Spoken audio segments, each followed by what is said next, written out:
रे घर चढ़ के मारब बरियारी रे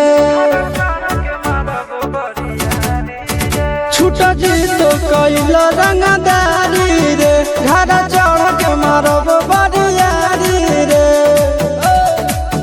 तोरा बाप के न तोरा दादा के चिन्हबहु बेटा सब गोली मारबहु तैगो गिनबहु तोरा बाप के न तोरा दादा के चिन्हबहु बेटा सब गोली मारबहु तैगो गिनबहु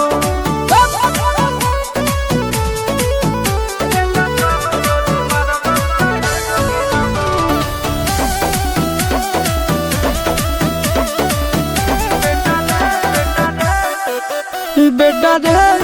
काटा से ठोक देबौ चिमनी के भाटा में झोंक देबौ देखबौ कवन बाप बचैतौ तोरा प्रशासन के गाड़ी भी रोक देबौ बेटा जी सुनो बेटा रे काटा से ठोक देबौ चिमनी के भाटा में झोंक देबौ देखबौ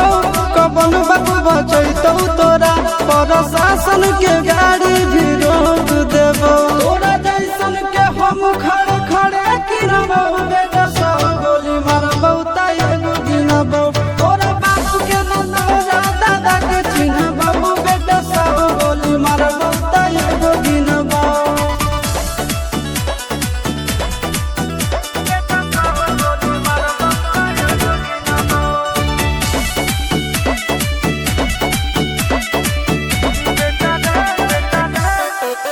बेटा रे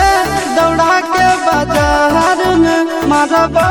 गोली तोर कपार में रंगदारी जे करभी बिहार में गड़ देबौ गंगा जी किनार में इतना मार पड़तो न बेटा